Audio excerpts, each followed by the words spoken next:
Thank you, Andrew. Wow. Did you see the bird circling overhead? Did all of you see that? Okay, I've got chills. My name is Stuart Irell. I'm the Artistic and Creative Director here at Grand Performances. First of all, I want to thank you guys for coming out to support art in general, to support these poets, to support our concerts that we have out here. Like Raphael mentioned, we've been doing this for 38 years. Not us, but we're carrying this legacy forward, and it's incredible when we see a collection of artists come together under a theme like this. And this poetry series is pretty new. It started last year with Brian Sonia-Wallace and Mike the Poet and Shonda Buchanan. All three were incredibly powerful poetry nights, and we're keeping that tradition going this summer, and we intend to keep going in years to come. So I want to thank you for supporting them. I have two things to ask of you. First is the easy one. So tonight is an introduction. It's just not a moment in time that we get to come together. It's an introduction. Every artist that we present, we do so deliberately, and we do so with love. And we want to introduce them to you as a relationship that will keep going. You're going to see their social media tags here. You're going to have a chance to meet them if you don't know them already. I beg you to meet them, follow them, champion whatever they're doing, because this is just a moment in time. What they're going to be doing after this is going to be built on the foundation of this time that we have together. And it's true of every artist here. So I ask you to please keep championing what they do. The other thing is, as we all come together from all these different experiences, to keep an open mind, to allow yourself to have the experience. You may hear things that you're not comfortable with, and that's fine. None of these words can hurt you. They can only make your understanding of the people you're sitting with stronger. So, is that simple? Is that doable? Are you down for that? Okay. With that, I want to introduce a person who's incredibly ambitious. When I approached her about this night, she had, I don't know how long the list was, reached from her elbows down to the ground, but it's always amazing to pitch someone an idea. Like I tend to throw ideas at Brian. We get on these long phone calls. Jen's another one of these amazing collaborators, and I'm super proud to introduce, for the first time tonight, Cheng.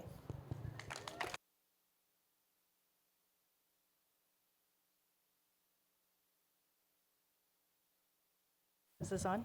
There we are.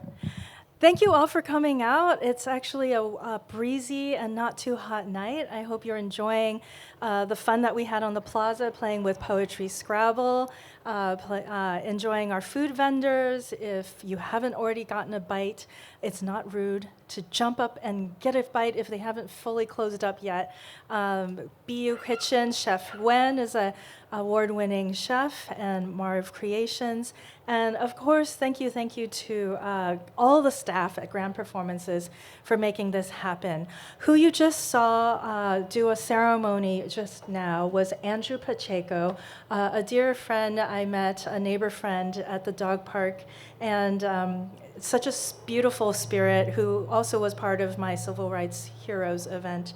Andrew Pacheco is a two-spirit individual that believes that it is the direct interactions of our spirits with the creation that empowers our hearts. And it is what we create and do that is the artisan's legacy to the future. So thank you all for coming out to Poetics of Pride and Legacy and joining us in celebrating today. Today is June 28th. It is also the anniversary of the Stonewall uprising. And with that, we are in a climate of banned books. And I bring to you Greg Mania, who so kindly jumped in to help me fulfill my vision of making sure we remember who came before us, the pioneers, those who sweated and bled to give us more rights, to stand up for our rights. And Greg has also had their books banned Greg Mania is a writer whose words have been published in the New York Times and many other places, and he's the author of the celebrated debut memoir, Born to be Public, which was named a best book by NPRO, the Oprah magazine, Electric Literature, among others. Did you know we had a merch table? You can get Greg's memoir at the merch table, and if you forgot to get it before, we're going to hang out afterwards, and you can get the authors to sign your books here. Get to meet them. All your money goes straight to the authors. So support us today, support Greg, and as their books have been banned in other places, he lives here in Los Angeles, where he co-hosts a bi-monthly reading series, Empty Trash. Greg Mania, everybody give a warm welcome to Greg Mania.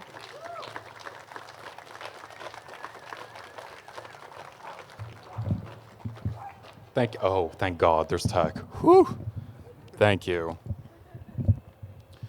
Thank you so much, Grand Performances, for hosting us tonight. Thank you, Jen, for organizing and asking me to be a part of this.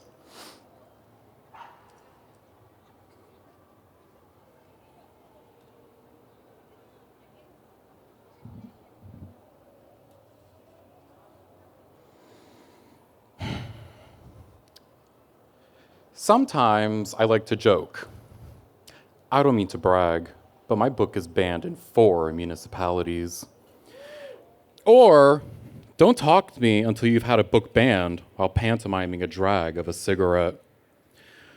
But what does it actually mean when your book gets banned? Of course, there's the obvious. It impacts our livelihoods. It affects our careers.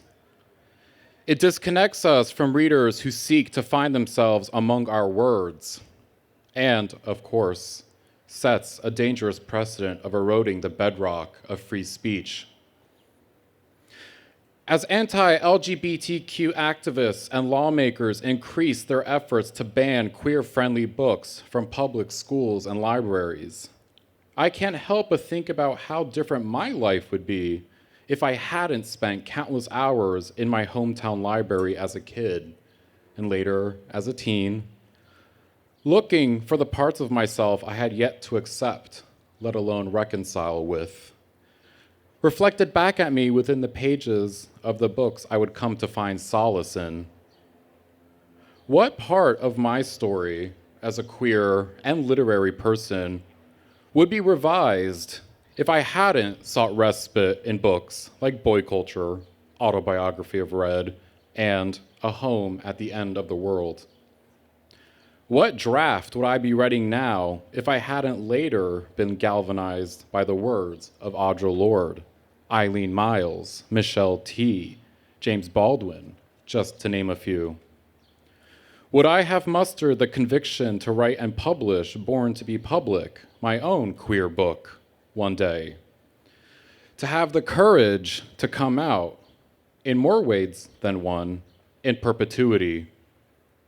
Would I even be standing here tonight? To be literate in queer history is an act of care, not just to ourselves, but to each other. As we recognize the 55th anniversary of Stonewall, a riot started by Black trans women and drag queens to fight and protest police violence, I have to admit that sometimes I feel discouraged, hopeless even, as it seems that for every step we take forward, we take several back. I know I'm not the only one who feels this way.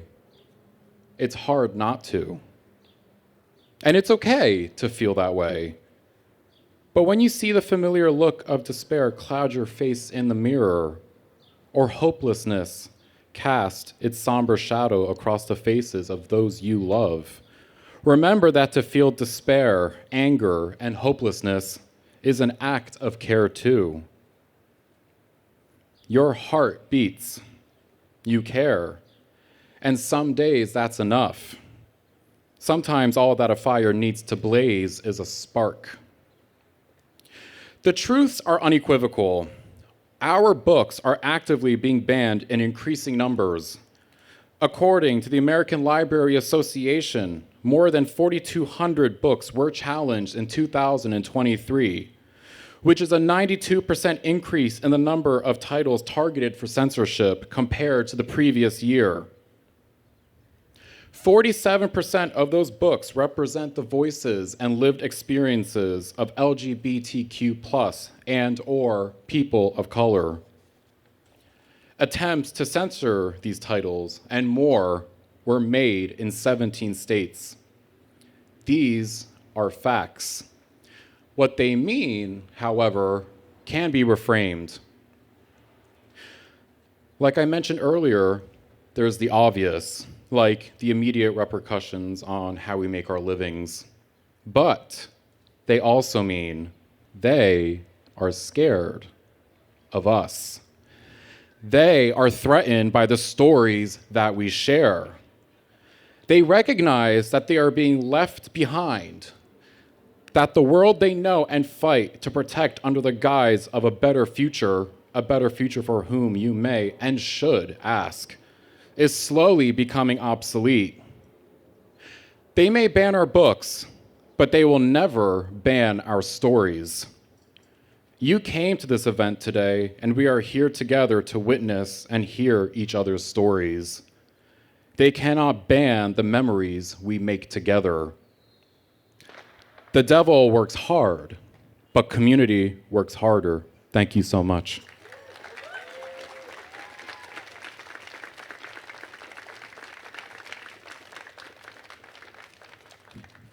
And you are making community memories with us tonight.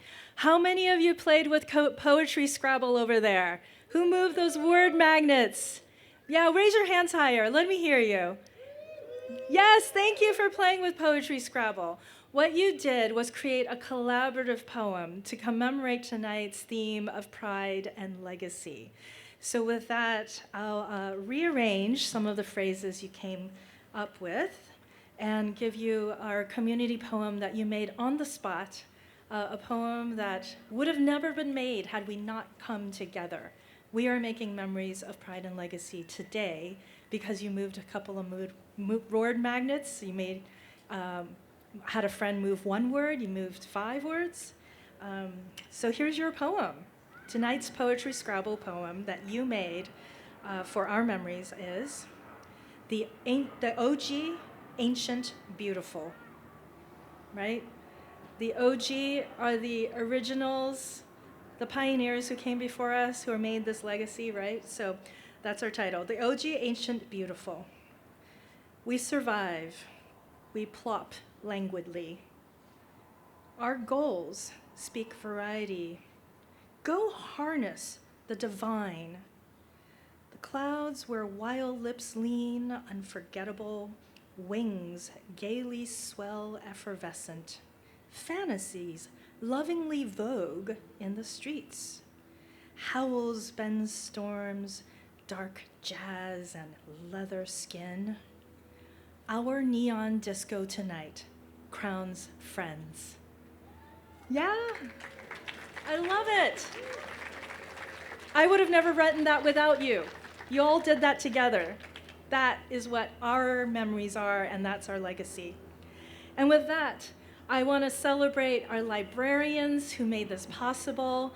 The LA County Foundation, the LA County Library Foundation supported me with such joy and generosity, as well as Mayor John Erickson, Mayor of West Hollywood, where I am a resident and poet laureate. They have been such proponents and supporters of the arts. And with that, we have a book giveaway. Now, Grand Performances is a family-friendly space, and while I don't see a lot of teenagers in the space, I want you to think of your neighbors, your nephews, your nieces.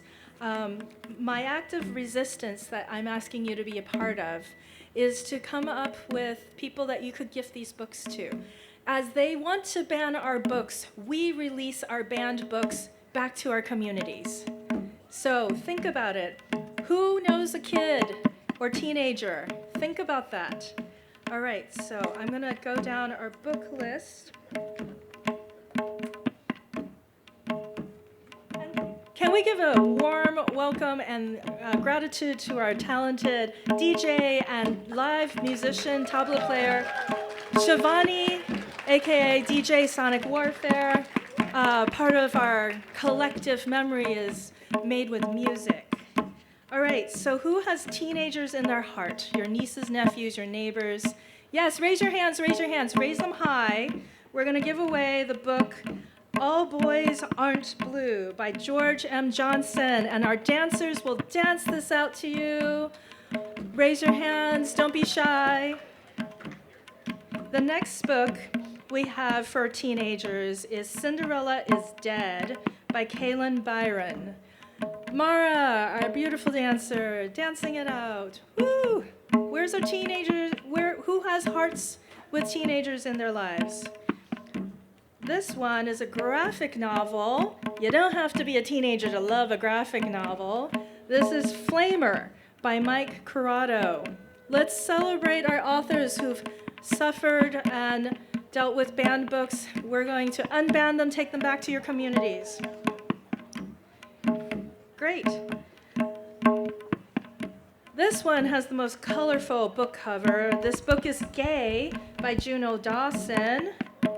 Raise your hand. Who has a teenager in their heart? Someone in the middle. Someone with a striped skirt. And who has a teenager whose first language is Spanish? We live in Los Angeles. We need some books in Spanish to our folks. Juliet takes a breath. In Spanish is Juliet, respira profundo. We got one more. Who needs one for a teenager? Help our dancers out. Our poets are assisting in delivering these books to you, to your communities. It's okay if you want more than one. We have 45 books we're giving away. This One Summer by Mariko Tamaki and Jillian Tamaki is a graphic novel. You don't have to be a teen to love those graphic novels. Someone in the green hat wants one. We have more copies. Someone in the back row. Come on, let's cheer people on. Who's got teenagers in their lives? Someone in the yellow shirt. Okay. So that's it for the teens. I want you to think about the children in your heart. Your nieces, nephews, your community members, your neighbors.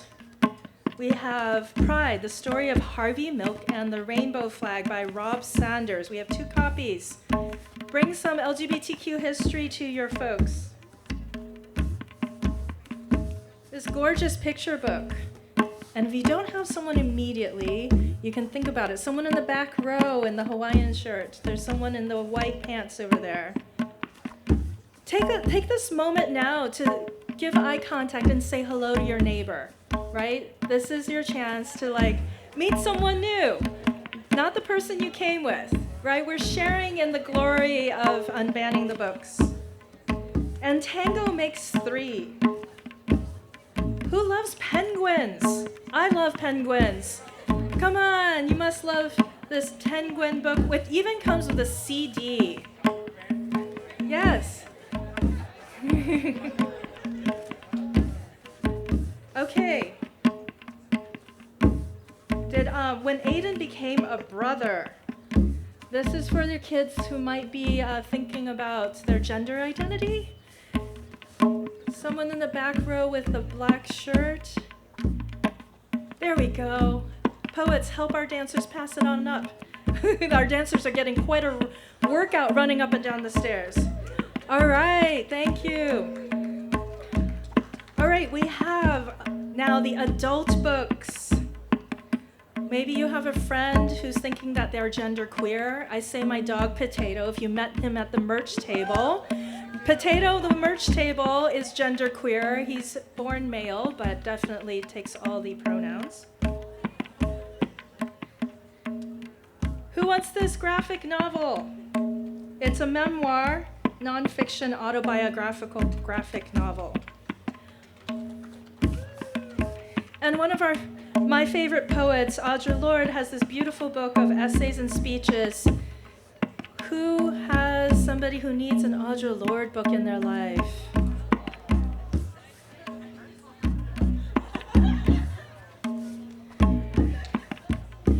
Have you said hello to a new neighbor yet? We have 2 more books to give away. James Baldwin. Who look at all those hands! Wow, we got some James Baldwin fans. Okay, because there's so many James Baldwin fans, if you already have a James Baldwin, I ask you to take your hand down. If you don't have a James Baldwin, keep your hands up. Who does not have? Wow! And remember the county library, the LA County Library. The LA County Library has books for you to check out. They have bags and giveaways and freebies, as well as our other sponsor table, Liberty Hill Foundation, who help be one of our community partners. And our last book, I think I might need to give a quiz question to y'all. It's the book of poems by Sappho. We only have 1 copy. Who knows a fun fact about Sappho? Any fun facts about Sappho? Oh, we have 1 person. What's the fun fact about Sappho? She was from an island in Greece and the first lesbian. Yes! Look at those facts. From an island in Greece called the island of Lesbos, and is known as the first lesbian poet. Now, that's because we have documentation, but she's also one of the first poets who was banned. There is only 1 surviving poem that is complete. Everything else is in fragments. Woohoo! You knew the trivia. Good job. Look at that. So everybody, I want a picture that Nicolette, our photographer, is taking of everybody raising the books that we have just unbanned in this book giveaway. We're taking these books to the communities. If you read it and you love it, pass it on to somebody else so that we can remember these banned authors. James Baldwin, Audre Lorde, Sappho's, all these children's book writers.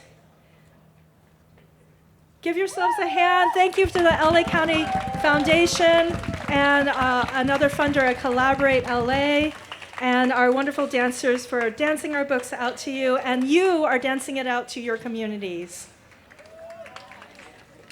All right. Did I forget to bring up John to kick that off? I got carried away. But you know what? John's going to explain the importance of the library and what the banned books means. Thank you, John, for your patience. I got carried away. It's okay. So I guess since Jen got carried away, this is where I do my one-man 30-minute monologue, right? You don't want to hear that.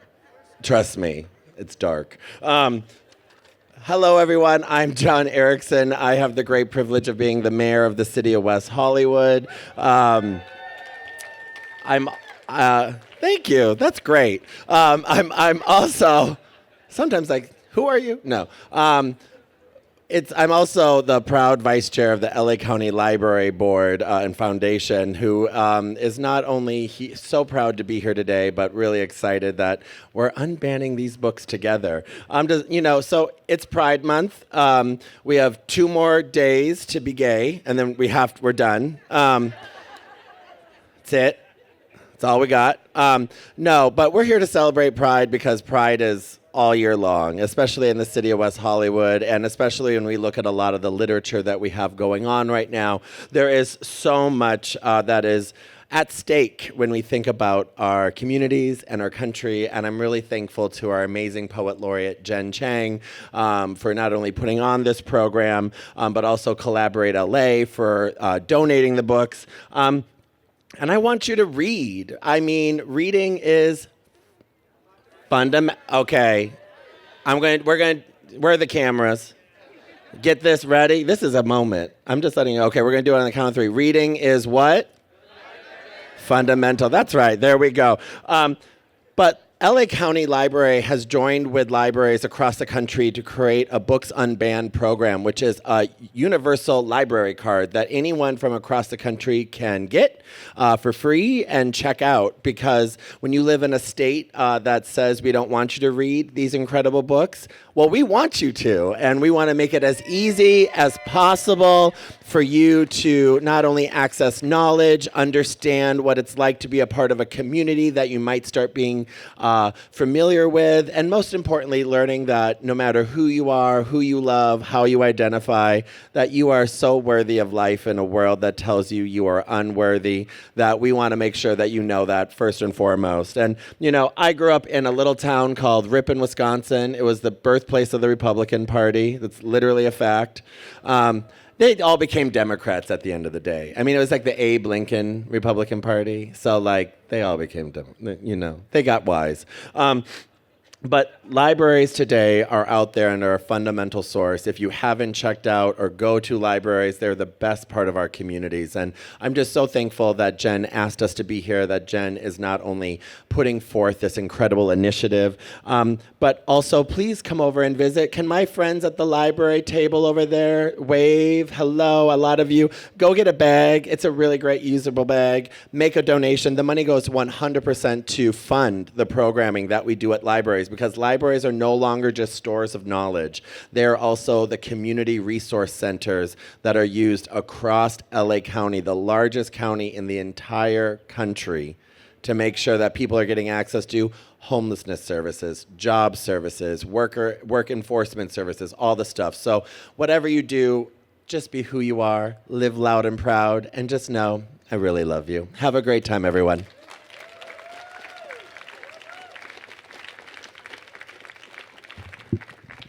Thank you, John. That was so heartwarming.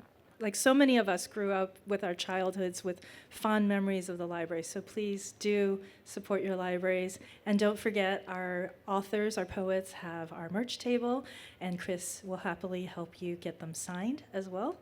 And with that, are you ready? Are you ready for the poetry performances by our talented poets? All right. We're going to take a big breath.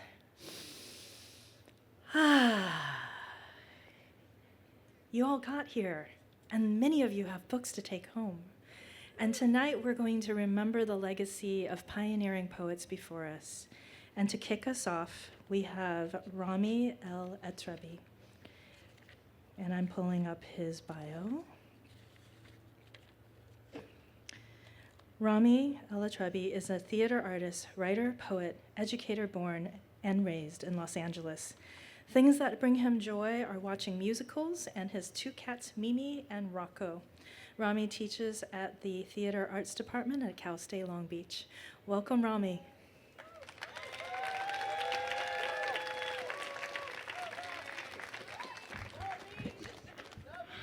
Okay. Thank you all for being here. Salaam alaikum. Look at this beautiful light. It's beautiful. So, when I was asked to choose a legacy poet, I chose two, but the first one that came to my mind is a 14th century Persian lyric poet known as Hafiz. Full name Khaja Shamsuddin Muhammad Hafiz al-Shirazi. And it's very short. So it's called It Happens All the Time in Heaven. It happens all the time in heaven. And someday it will begin to happen again on earth. That men and women who are married, and men who are lovers, and women who give each other light, often get down on their knees, and while so tenderly holding their lover's hand, with tears in their eyes, will sincerely speak, saying, "My dear, how can I be more loving to you? How can I be more kind?" Thank you.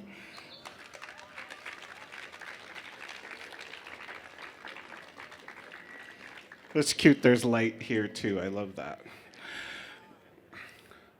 The next poet I chose, because the Hafiz one is short, is Allen Ginsberg, a 20th century poet, from the Beat generation. one who I hold very close to my heart. And this one is called Song. The weight of the world is love.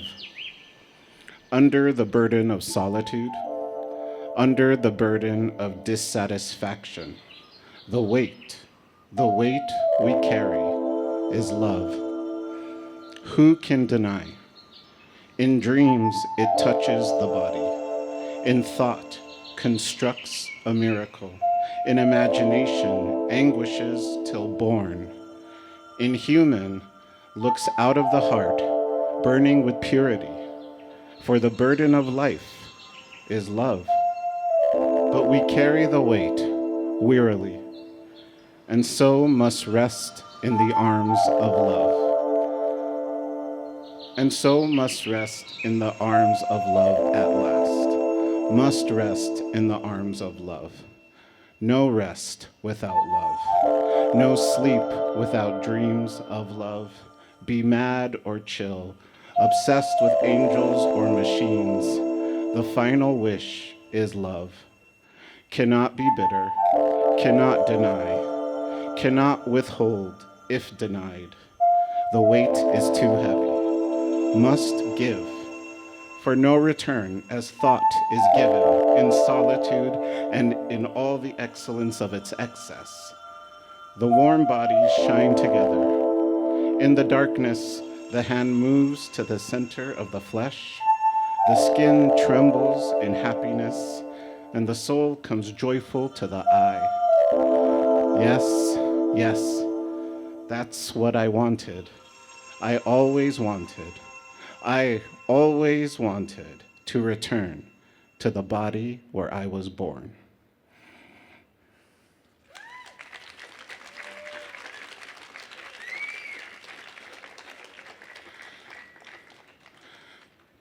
And so I was tasked to write a poem in response to those, which is a lot of pressure. My poem is called A Happy Death. Death is on the mind. I wrote this poem thinking about genocide and the death of the thousands of Palestinians. So this is called A Happy Death. When I die, I'll die a happy death. I'll be eager to go. I won't resist. I will not be afraid. This living feels heavy. I'll be ready to shed the weight of the world. Give me the afterlife, where love thrives, where love doesn't burden, where love doesn't crush us or pull us underwater and drown us, where love is not measured, neither quantified nor qualified, where love isn't violent and transactional, not earned nor spent, not given nor taken, where love is unrestricted, unconditional, unencumbered, flowing free in all directions, like air, like water, not earth, not fire, not forced down by gravity, where love floats up, where love is ascension, where love has no beginning and no end. Let's go there. I want to go there. I want to go back to an abundant love, back to the love that I came from, the love that first created me. Yes, yes, I say I'll die a happy death. That's how homecoming should be. A happy, happy return to love. Insha'Allah, Insha'Allah. وَالْآخِرَةُ خَيْرٌ لَكَ مِنَ الْأُولَى. What's to come will be much greater than what has passed. I surrender to the greatest love. La hawla wa la quwwata illa billah. There is no power or strength except with love. Thank you.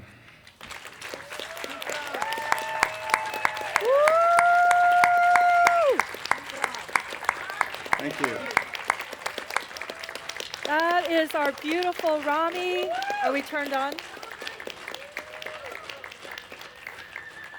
That is our beautiful Ramy. Thank you for starting our set of our poetry. And another warm welcome and applause for Ramy. Woo!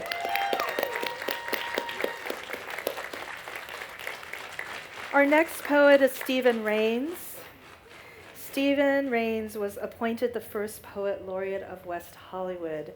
And I have him to thank for carving out this beautiful position that I am now earning, and I'm following in his legacy. His newest collection, A Quilt for David, was published by City Lights and is the product of over 10 years of research regarding, I wish I wasn't buzzing. Is that a problem? A Quilt of David was published by City Lights and is the product of over 10 years of research regarding dentist David Astor's life. Should I turn this off? This is not working.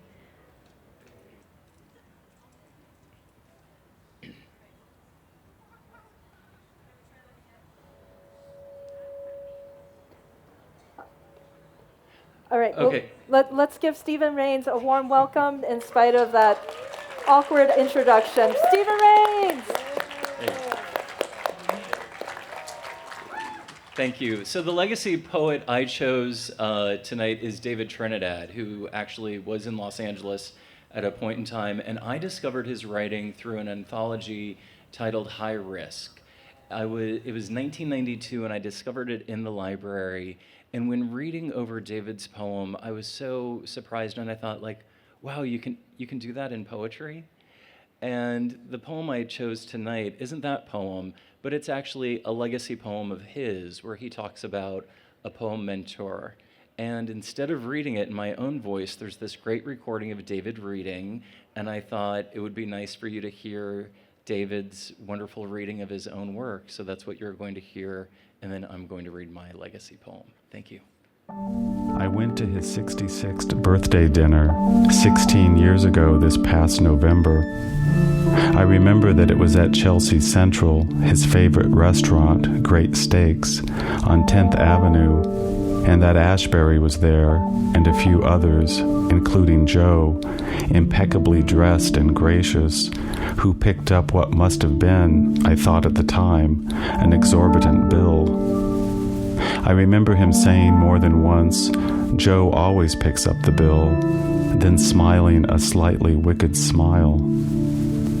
Sitting with him, those excruciating silences in his room at the Chelsea, my eyes would wander from his bookshelves. The portrait of a lady stood out, to the pan of water on the radiator, to the records strewn on the floor, to some scraggly plants, ivy, herbs, in ceramic pots at the base of the French doors that open to the balcony and balustrade and sound of traffic on 23rd Street 6 floors below.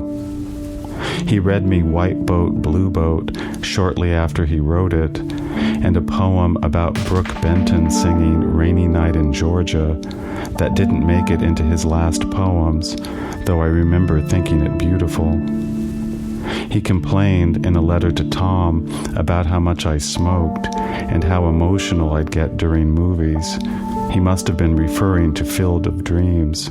He had a yen for Kevin Costner. When he took me to see L'Atlante, a film he loved, I was bored. Once we took the subway, he hadn't ridden it in years, to the Frick. I remember admiring Romney's Lady Hamilton. It hurt that he didn't invite me to the dinner after his Dia reading or to the reception after his reading at the 92nd Street Y, though he did, at the latter, read Mood Indigo, dedicated to me. When he said my name from the stage, Joan and Eileen, sitting to my left, turned and stared at me. Frozen by the enormity of the moment, I couldn't look back. When he came to a reading I gave at St. Mark's, Raymond impressed upon me what an honor it was. Jimmy didn't go to many poetry readings. What else is there to say? That when I visited him at St. Vincent's the day before he died, Dara said, he likes to hear gossip. So I said, Eileen and I are talking again. that at his funeral I sat alone, Ira couldn't come, that was the loneliest feeling in the world, that afterwards Doug said, "You look so sad. How should I have looked, Doug?" And that a year after he died, I dreamt I saw him in the lobby of the Chelsea Hotel. He was wearing a hospital shift and seemed to have no muscle control over his face, like in intensive care after his stroke. He saw me and said, "It's nice to see some familiar faces." I approached him, but he disappeared.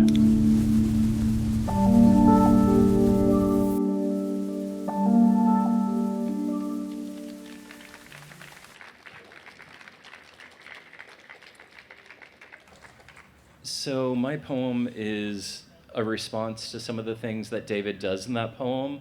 One, he uses names that we might be familiar with and we might not, and we still, have an emotional response to the poem. So that's what I do in the poem I'm about to read to you.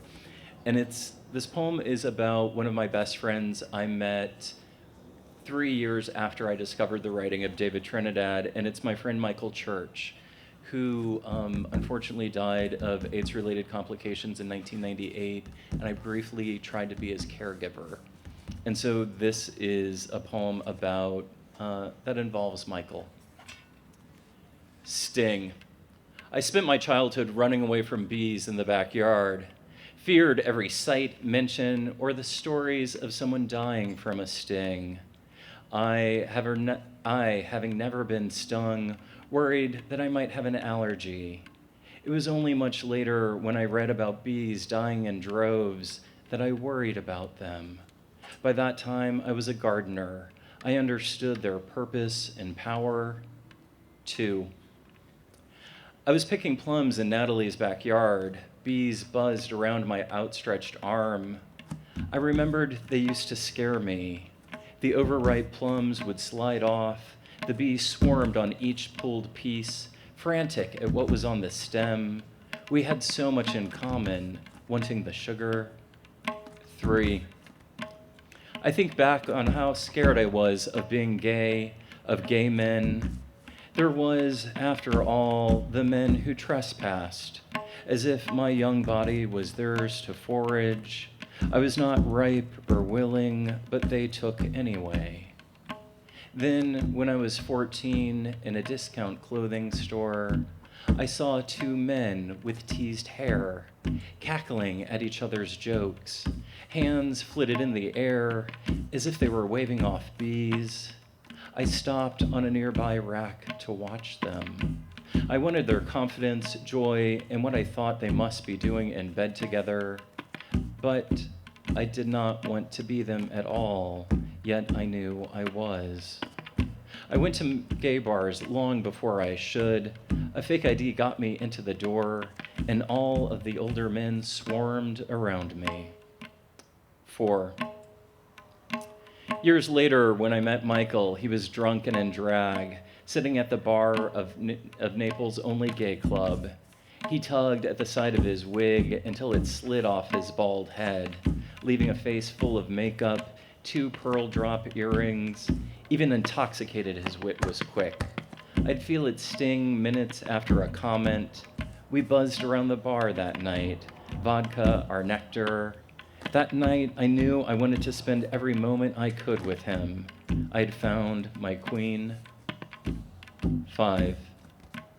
With Michael, I began to lose my fear of older gay men, to let go of the fright accumulated from my past and predators and the media messages about what they carried and passed with their sexual carelessness. They had been dying in droves. Their cum and blood could kill me, like the sting I'd always feared. Thank you.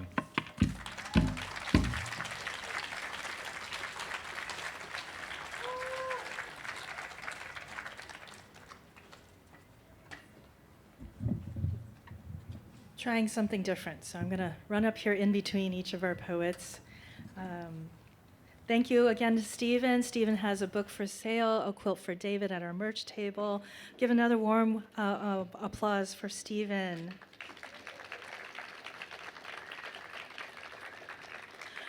Our next poet I met at an International Women's Day event, and I was so pleased to meet her and hear them share their words. And I'm going to bring up Bloom Like Flowers, or Bloom for short. Bloom is a Black queer artist and educator from Long Beach, with poetry notebooks to open mics to performing at retreats and community events like these. She welcomes us all to join her in reflection and self-exploration through her colorful words. Here's a fun fact. At age 13, Bloom and her best friend snuck into their first Pride by asking a stranger if they could pretend to be their kids. Welcome, Bloom!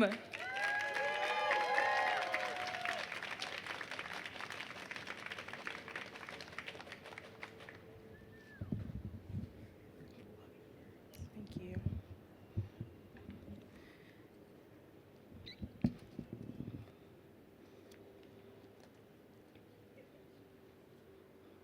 Hi. All right.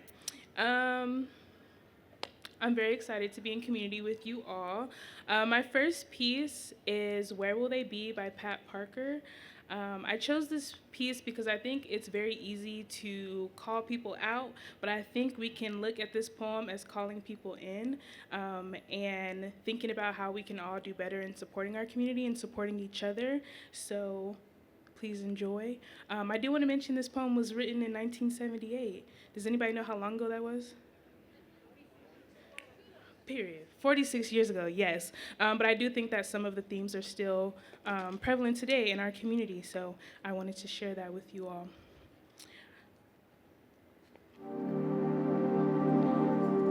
Boots are being polished, trumpeters clean their horns, chains and locks forged, the crusade has begun. Once again, flags of Christ are unfurled in the dawn, and cries of soul saviors sing apocalyptic on airwaves. Citizens, good citizens, all parade into voting booths, and in self-righteous sanctity, X away our right to life. I do not believe, as some, that the vote is an end. I fear even more, it is just a beginning. So I must make assessment, look to you and ask, where will you be when they come?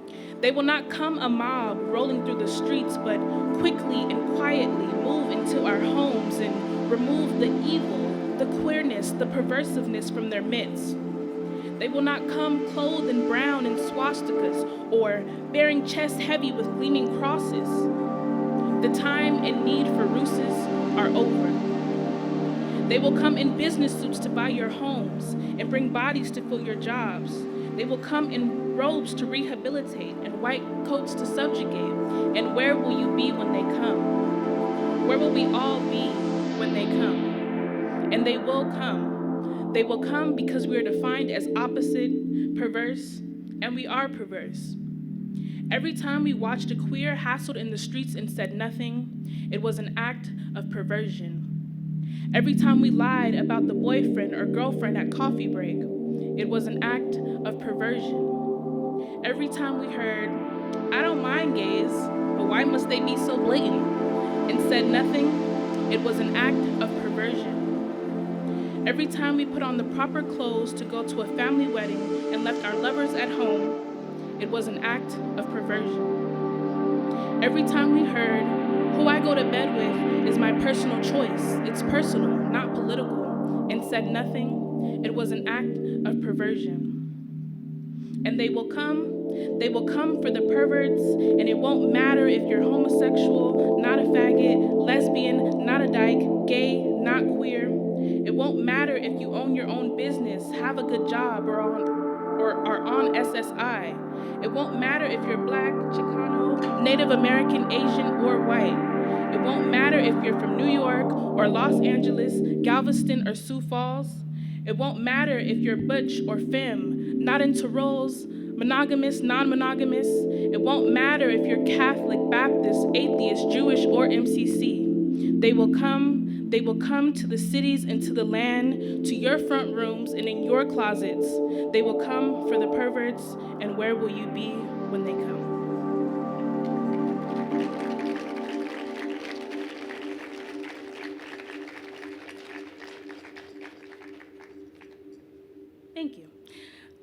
My personal piece is called Expansive.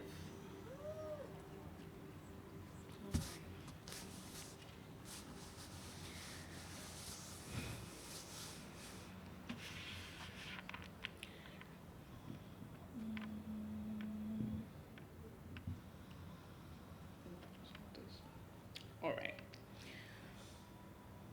The box is too small. Inside is the color pink, legs crossed at the ankles, razors, people-pleasing, a disrupted gastrointestinal system, nail polish, and a cosmopolitan magazine. What didn't fit was pervasive thoughts of pretty women, boxer briefs, she-they pronouns, brown liquor, combative words for bigots, curse words, and pubic hair. The box is too small. I put everything else in the closet, but it began to overflow with unladylike characteristics. The box is now beaten and battered. This poses a dilemma. I sort through my self-storage and unpack these unpleasantries. Pervasive thoughts of pretty women are deemed perverse by peers and preachers. Boxer briefs are meant for boys because ladies must always feel and act like they've got something stuck up there. She-they pronouns threaten to unravel the grammatical rules of the colonizer's language, to say the least. Brown liquor is for men with beards and ladies that lay on their backs for strangers. Combative words for bigots beg to question why. Diversion from discrimination means disgrace to God's unified nation. Curse words are for sailors and sinners, not for the sisters who act as servants and safeguards of the family's sanctity. Pubic hair isn't for pussies, but for post-pubescent posers who need something to further perpetuate their performance of masculinity. I understand now. Imagine me in all of my expansive glory, putting myself in a box to please you. I am larger than life, a real-time reminder of the source of it all, too big for the box that you banished me to, too strong for the ropes you tried to hang me by, too intelligent for the literature you sent to teach me how to carry myself. My legs resist crossing at the ankles because I won't sit still long enough to let you walk all over me. You like women enough to want to own them. I like women enough to want to love them. This causes confusion. My queerness is expansion. It is community. It is freedom. It is creation. The box was too small, and the closet couldn't hold it all either. You said the world wasn't the place for me, so I created one, as expansive as my identity.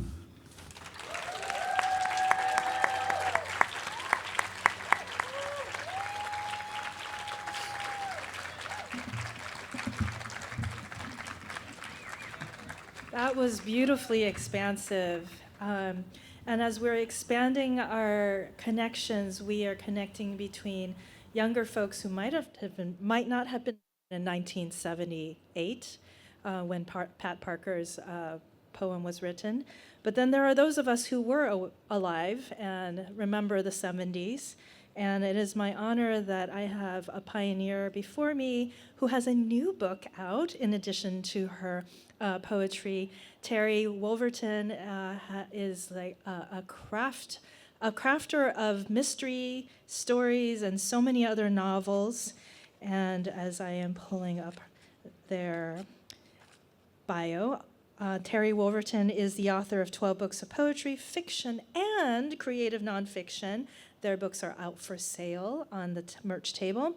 And fun fact about Terry, she came out in 1973 in Toronto. I didn't know, Canadian? No, just visiting Toronto. Welcome, Terry.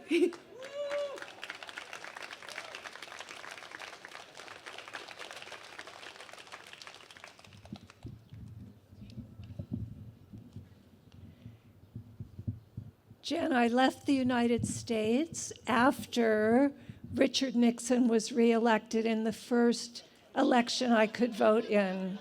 So I went to Toronto for a while.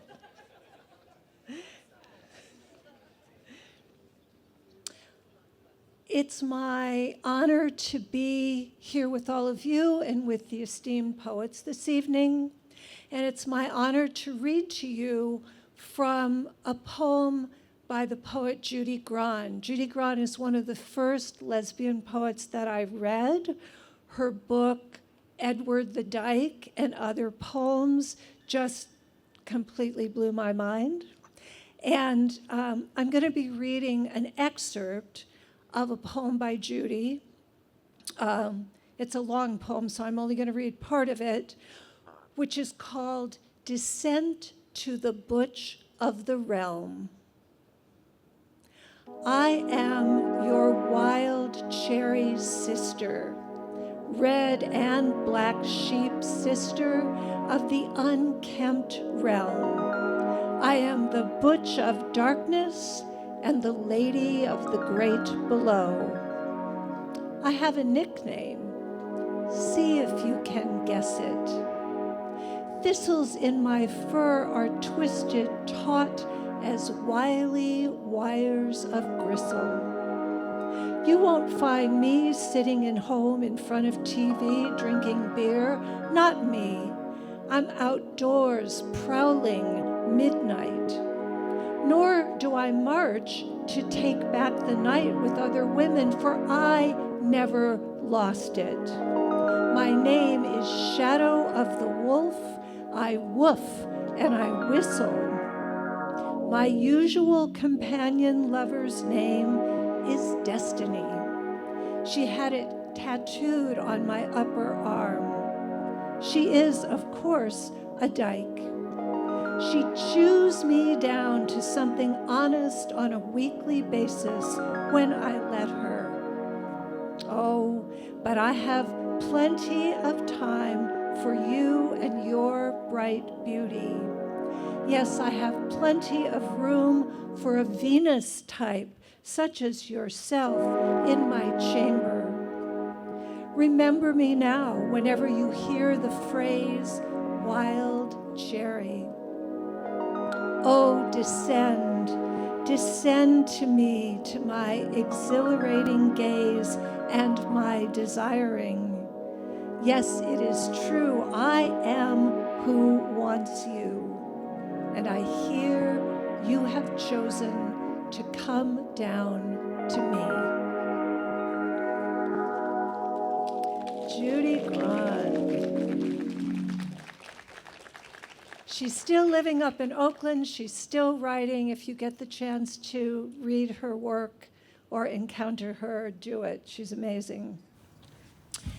And one of the things that I love about Judy Grahn is that she understood really early on that our lives are mythic, and other people don't tell the myths of lesbians, but so we have to tell our own myths. We have to create our own myths. And this is a form of my doing that in a poem of mine, which is published in Ruin Porn. It's a collection that's over at the merch table. It's called Seasoned. On this rooftop, she sings like a siren tonight. Woman in a skirt of weather, hem of infinite light. Strangers pass, looking up to the source of song, but can see only the frost of her ankles, a swirl of snowflake in winter sky. Underground, her wail is molten, private and forgotten. She has been transparent, but not anymore. Her see-through skin now crimson, everything banging in her bones. She will not be distracted from dark pots dripping on the stove of rage. Somewhere it is always cold, but she can't police the temperature, though she tries. Grasps at night glitter like a baby, new to this world. Sapphires drape her hips, but these shiny keys do not unlock the spring leaf breeze place she revels in. Far off moon, her fingers cannot catch it. She wants to hold its icy hand, but time keeps bending, evidence dripping into the numb past, her wardrobe about to blow.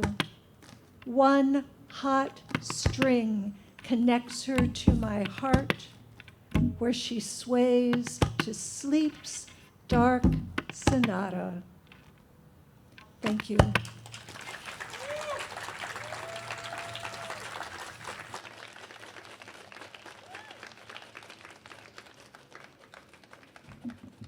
Thank you, Terry. I like any music in the poem sonatas. I am from Oakland, so that's a fun fact. I gotta check out more of the Oakland poets. And coming up, we have Brian Sonia-Wallace. Brian Sonia-Wallace created a space with Pride Poets where I rediscovered my voice that hadn't been opened up before. And so I have Brian to thank for creating that roster, that family, that collective of very different Pride poets from all walks of life, and for having that vision. So thank you, Brian, for creating a legacy of, 5 years that we're celebrating this summer? 5 prides that Pride poets have been writing poetry for strangers at Pride events with typewriters, listening and witnessing and listening to create something new so that people feel celebrated, even if they're shy, even if they're brokenhearted, and definitely when we celebrate anniversaries. So Brian Sonia-Wallace is the first, getting all emotional. Brian Sonia-Wallace was the 4th Poet Laureate of the City of West Hollywood, the co-founder of WeHo Slam Team, and I just blabbed on about Pride Poets, the founder of Pride Poets. Welcome, Brian.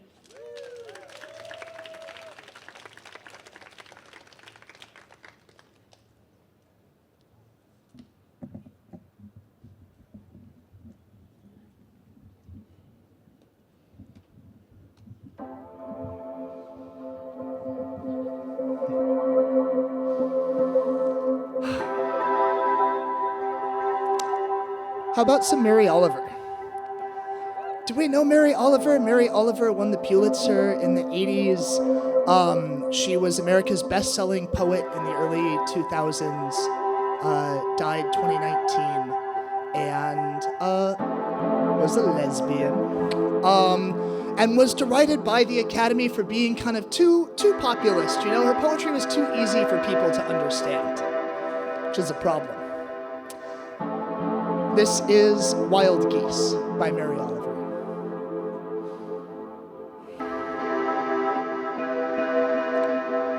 You do not have to be good. You do not have to walk on your knees for 100 miles through the desert repenting. You only have to let the soft animal of your body love what it loves. Tell me your despair, yours, and I will tell you mine. Meanwhile, the world goes on. Meanwhile, the sun and the clear pebbles of the rain are moving across the landscape, over the prairies and the deep trees, the mountains and the rivers. Meanwhile, the wild geese, high in the clean blue air, are headed home again. Whoever you are, no matter how lonely, the world offers itself to your imagination, calls to you like the wild geese, harsh and exciting, announcing your place in the family of things.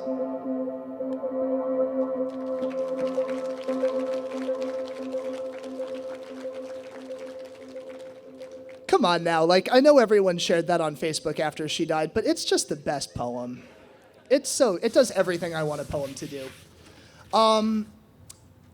The original piece I'm going to perform for you is co-written with a dear friend of mine. A core of my practice is collaboration and this idea of contesting authorship.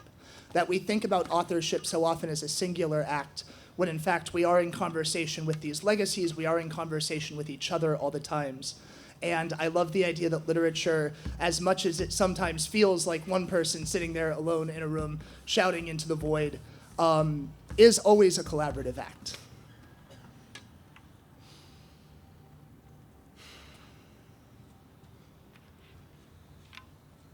My mother thought I was promising. Saw in me a nice and normal boy deserving of a good girl and a marriage, the youngest sprout on the family tree. One day she would leave it to me to garden these seeds into the next generation. But this plant bore different fruit. I'm walking with my mom a couple days after coming out. In the dying light, she stops. "What's wrong?" I ask. "Oh, nothing," she says, "just I'll never be a grandma." Instead, I move to West Hollywood, fall in love with a blonde-eyed man, and there is nothing she chooses to say, to impart. No longer her nice, normal boy. She's always had catastrophic fantasies. Now she says, "You should make a will. It just occurred to me you might go first. You take more risks than me." My doctor asks if there's a special lady in my life. He wants me to get married, settle down, stop drinking. He wants to make sure I'm making the right decisions. I change doctors. I look like such a nice, normal boy.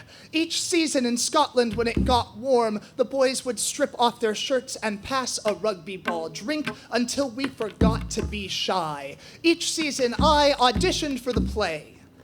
I was always cast as the father, not betrayed enough by my body that the boys could count me as one of them. They threw me the ball, I kissed my stage wife. Most times I caught it, deathly afraid that dropping the ball meant dropping the boy. They would know I was a fraud.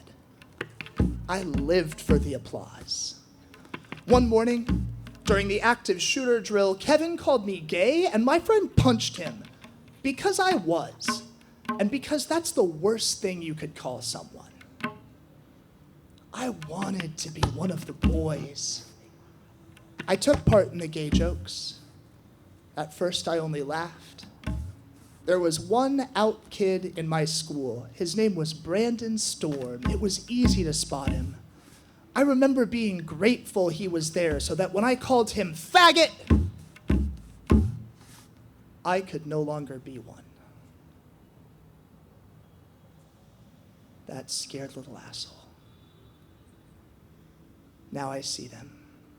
Every night at the bars, nice, normal boys, sons who have forsaken their mother's dreams. My friend Nate pours their vodka, I publish their poems, help them summon a strength they found but could not bring. Looking, yes, I am still looking for an authentic connection. The boys ask if I'm masculine, straight acting, the prison of our youth.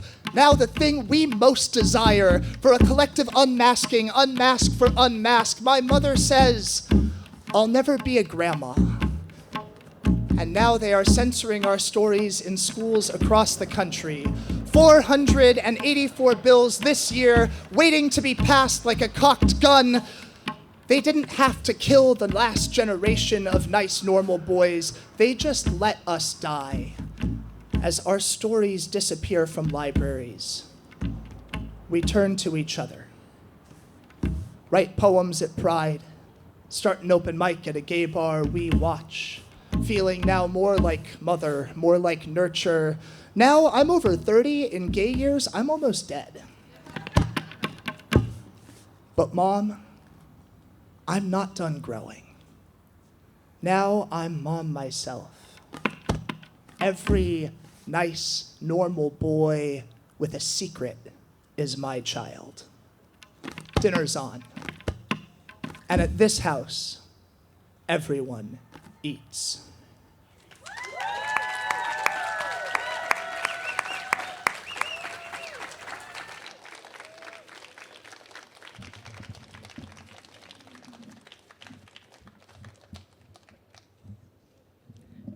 Our next poet is José Rios, and we met because of Pride Poets. And what's funny is that he's got a great bio and a fun fact for you all. José Rios is a poet and educator living in the hills above the high desert of Palmdale, California. His poems are found in Catamaran and the San Pedro River Review. He's been part of 2 exorcisms. You gotta ask him about it afterwards. And he's also the last person to have seen the Taco Bell Chihuahua alive. I don't know if I believe that one. Maybe.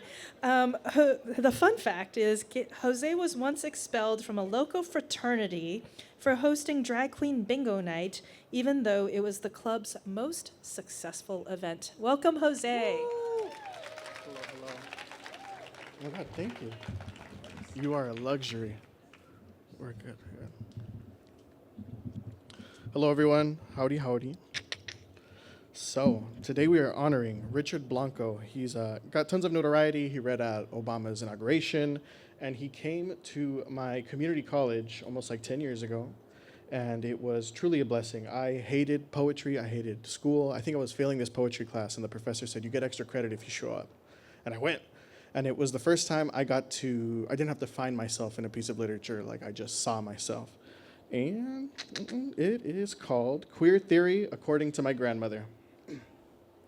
Never drink soda with a straw. Milkshakes? Maybe.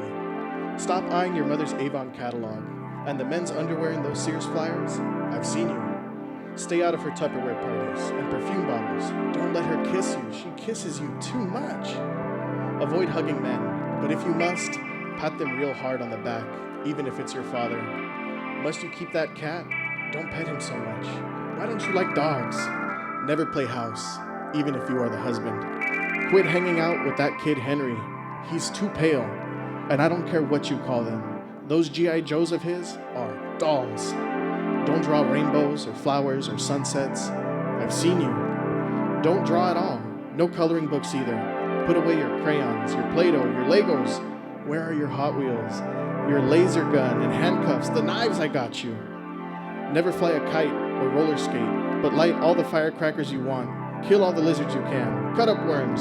Feed them to the cat of yours. Don't sit Indian style with your legs crossed. You're no Indian. Stop click-clacking your sandals. You're no girl.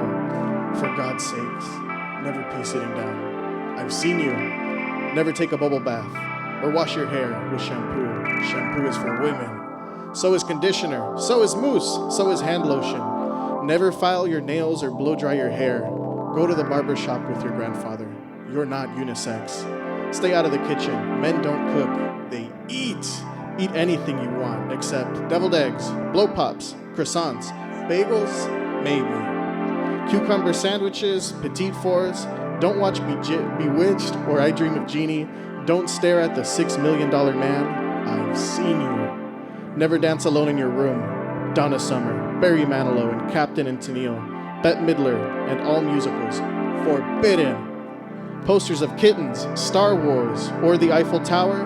Forbidden. Those fancy books on architecture and art, I threw them in the trash.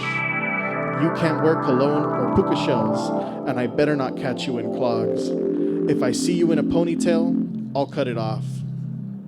What? No, you can't pierce your ear. Left or right side, I don't care. You will not look like a goddamn queer, even if you are one. I've seen you. Thank you. Woo! Yeah, so much fun. So I really connected with this piece. I live in Palmdale. We live on a ranch. We've always lived on a ranch. And against all expectations, against all odds, I just managed to look gay, horseback riding, and doing all these masculine things. Like just, getting down to the nitty gritty, I was adding some finesse to it.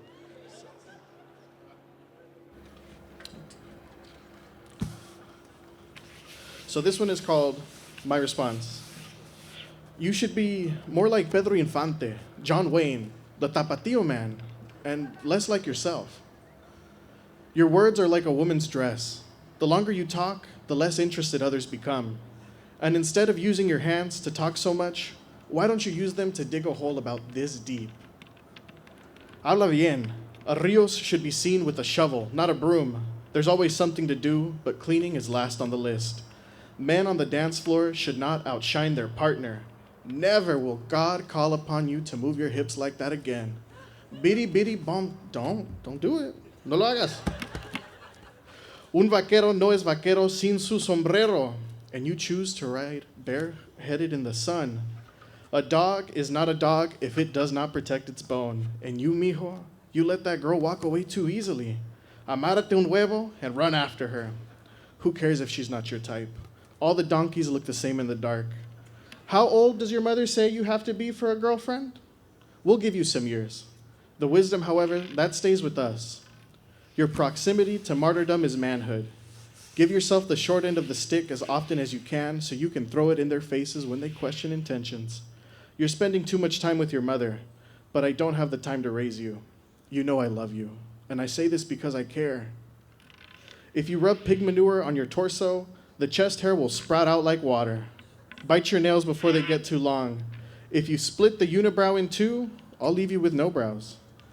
You know bidets are only for women, right? So are umbrellas. And those 5-inch inseam shorts? No good. Is that chapstick? Se te van a caer los huevos. Treat them right. Those skinny jeans are too tight. They belong on a woman. But on the same note, we notice the bulge. And we've never been more sure that you are indeed a Rios. Thank you. Gracias, gracias.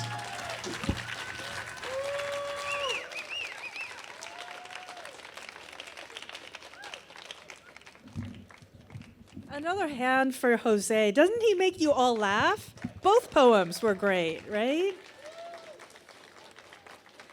The next poet I'm bringing up is Mona Ghannoum, who grew up in Los Angeles and navigates this world as a queer, non-binary Muslim Arab American and the eldest daughter in an immigrant family. Eldest daughters, who are you out there? That's me, that's Mona.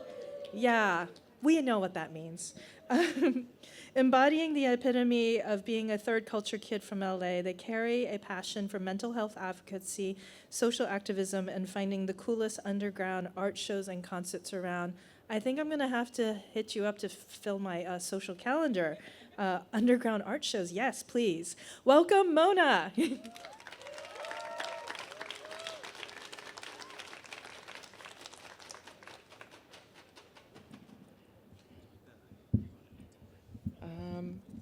I think that's good. All right. Wow, so many beautiful faces out there. Hi, hello. Can you all hear me well?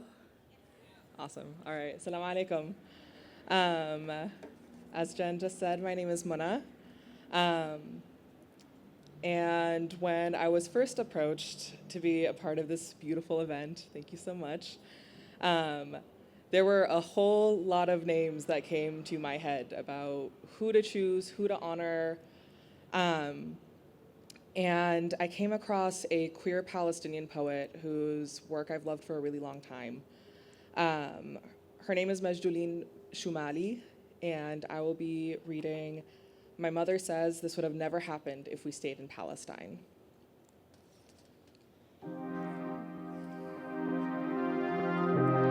Imagine, I am 24, married to Ramy or Fadi or even Musa. Imagine, I wear the big white dress. Imagine, I am 28 with 2 children. Imagine, I am searching but not finding.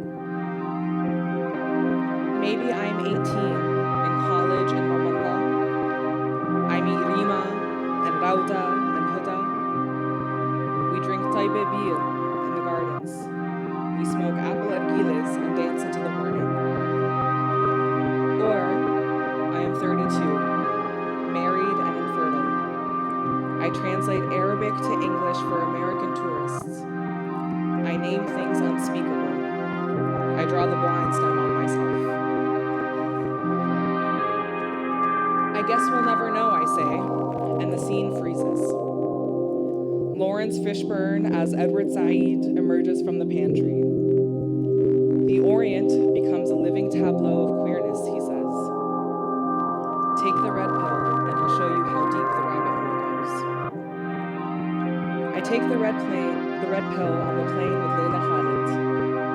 We have facial reconstructions once a week. Today, I am Kulthum, and she is Abdul Nasser. We land the plane in the lap of the Sphinx. Darwish and Kanafi are still alive, and Feiruz sings Al-Bosta. Luti, Maqboon, Mukhannath, Sahaqiyya, Mutadhakira, Hassan Subi, Na'is, Shatha, Mutahawilin. Love, lace your thighs in mine. Together we are weaving a time warp, another dimension where I always find you.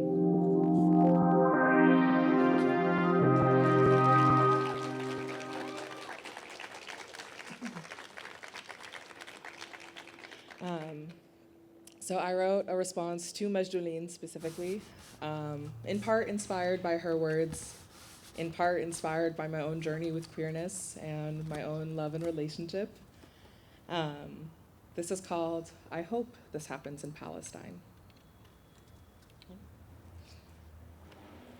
Ya Majdu. This is something that I have often imagined. Playing the role of Sitbet, married to a Ramy or Fadi or even Musa. I wear the dress, I have the kids, I raise his family, fulfill his future, path of his deen. I sit with Sara and Rima and Huda. We smoke mint argiles in cafes and flirt with boys and play the game. I search and I yearn and I search and I yearn for something that I cannot find. We imagine our futures. Obviously, they ask about mine. But the one that calls to me is not the one laid out by design. I guess we'll never know. I'm 17 the first time I lay eyes on the red pill. She comes in the form of the Imam's son, dressed as a Playboy bunny, face painted to the gods and kissing boys. For years, I will continue to catch glimpses of her, shades of ruby and scarlet and blood. She finds me in daydreams and stolen glances, in double-weighted conversations and wishes of A'balik ya Rab. Today she finds me in the rosy blush of your cheeks and the sighs between our kisses. My mother warns me as an act of love. She warns of sin and ostracization and vitriol, of being called dyke, being called luti, mithliye, madrube, makruha, of vigilantes disguised as men of God. She warns of people seeking to drain this crimson from me. She doesn't know that I can see remnants of this reddish hue in her too. I breathe you in, lingering scents of cherry and carmine. I pick apart your threads and knot them with mine. Like Persian rugs, our imperfections come together to create a love and life intertwined. I hope this happens in Palestine. I hope it happens in Syria, in Egypt, in Lebanon, in Jordan, in Saudi, all the same. They tell me that Allah knows best and will give you the best, even if it takes time. So I hope that you and Allah know that I would cross every dimension and timeline, choke down and swallow this red pill every single time, just to find myself kissing you in Cairo, or holding your waist as we explore the markets of Damascus, or dancing on the beaches of Gaza, adorned in glitter and gold. Thank you.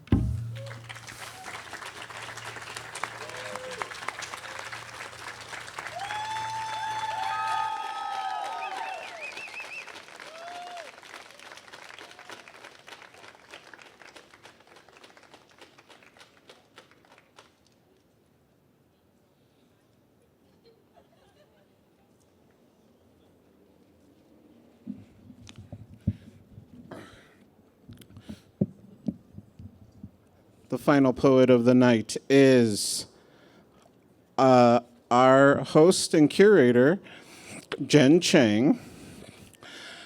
Cheng is the current poet laureate of West Hollywood, author of a poetry collection, Braided Spaces, and a 2023 California Arts Council Fellow. She is a multidisciplinary artist who blends East-West cultural influences in a new form, feng shui poetry. With stories for tween audiences, mystery detective fans, and queer love, Jen is a cross-pollinator and community curator. A queer fun fact, her baby dyke dreams from 20 years ago was to ride with the motorcycle contingent for a pride celebration. This year, her dreams came true.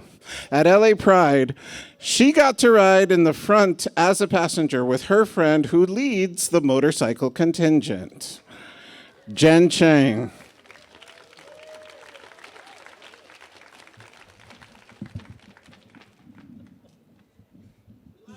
Thank you. Who has dreams that need to be fulfilled, right? Ask a friend and maybe we can hook you up. That's how I got on the motorcycle, on the back of the motorcycle. Just keep asking. You'll get to that motorcycle or whatever that dream is. The poet I'm celebrating is Audre Lorde, one of the first women of color, queer women of color, intersectional feminists, and that was really meaningful to me. I had a poster by her that gave me strength whenever I was afraid to take risks. And the quote that was on that poster was, "When I dare to be powerful, to use my strength in the service of my vision, then it becomes less and less important whether I am afraid." So whenever you need a courage, I suggest we look to our pioneers before us. The poem I'm going to share by Audre Lorde is A Litany for Survival. A litany for survival.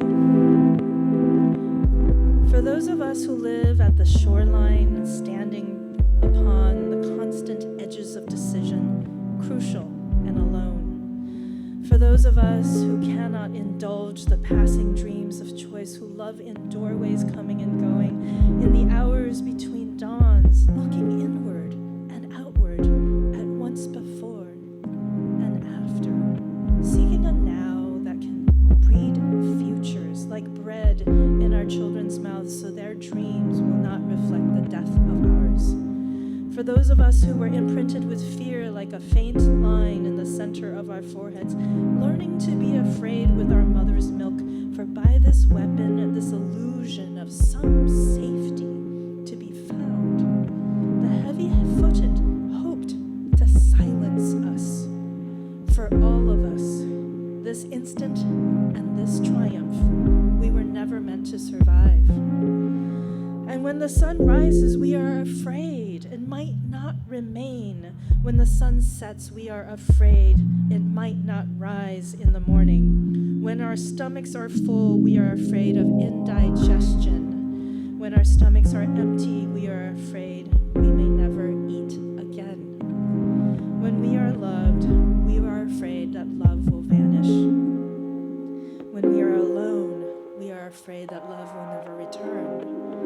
And when we speak, we are afraid our words will not be heard nor welcomed. But when we are silent, we are still afraid. So, it is better to speak, remembering we were never meant to survive.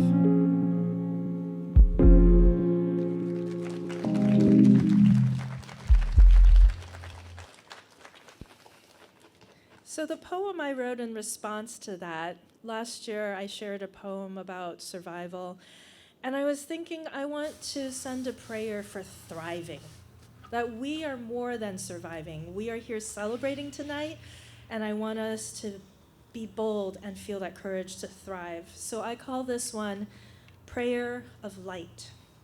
And this is a call and response, so there's a chorus. I'm also a songwriter, so I like choruses.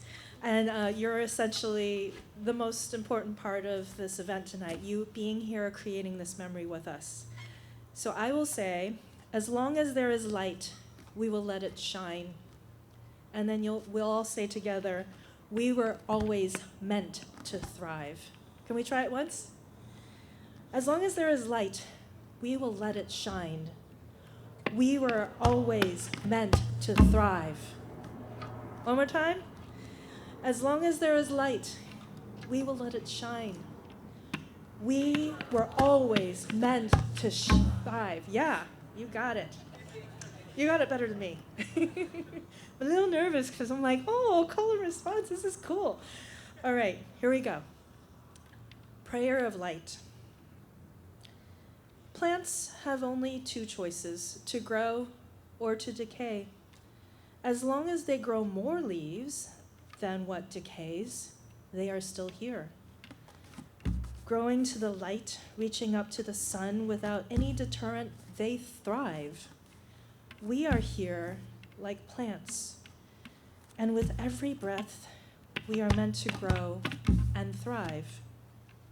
As long as there is light, we will let it shine. We were always meant to thrive. Birds have a song, and they sing and huddle in windows, branches, any doorway or archway, between stars and dawn, seeking just a breeze to take flight to their future. And as they fly, we breathe. I breathe, therefore I am. As long as there is light, we will let it shine. We were always meant to thrive. Bread rises with a little warmth. Some of us even have a starter dough to yield endless loaves. Some of us prefer rice. A little steam fattens the dried seeds into many meals. If we have bread, if we have rice, we are meant to survive. And with bellies that can be full, we know the sun feeds us. We grow more than enough to feed all the children. As long as there is light, we will let it shine. We were always meant to thrive. Love is ever present when we share food. Love is ever present when we see people pet a stranger's dog. Love is ever present when we sit together to listen to each other's stories. Love is ever present when we simply care. Little moments promise that love will not vanish. When love is ever present, we don't need to be afraid, because love, like light, welcomes us. Love lets us speak and it be seen. We do not need to be silent. We speak. As long as there is light, we will let it shine. We were always meant to thrive. As long as there is light, we will let it shine. We were always meant to thrive. As long as there is light, we will let it shine. We were always meant to thrive. Thank you.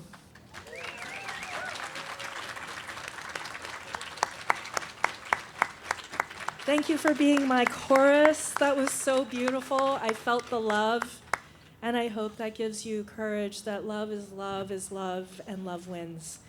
I'm going to invite the poets to come to the sides and our dancers. We will celebrate poets that we did not read tonight, poets that have passed on, that have been pioneers in their legacy. And I welcome you all to check out poetry by these other poet names that we are going to shout out and remember them, and hope you'll join in that remembrance by finding more poetry by different writers, different authors from around the world that you might not have met. Can we spread out a little bit? Somebody else join over here. Thank you. So we are chanting out the names of poets that we'd like to remember who may have wrote about same-sex or unconventional love stories might not have identified as queer or LGBTQ because they might have been before that time that we had this vocabulary. Remembering the poets that have created this legacy, celebrating them tonight. Matsuo Basho.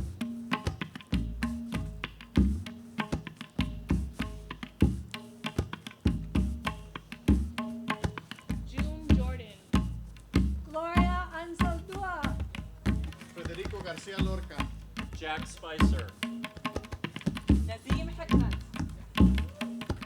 Jalaluddin Mohammed Rumi. Walt Whitman. Emily Dickinson. Mary Bruce Pratt. Thank you all for being here. You have created a memory that they cannot ban.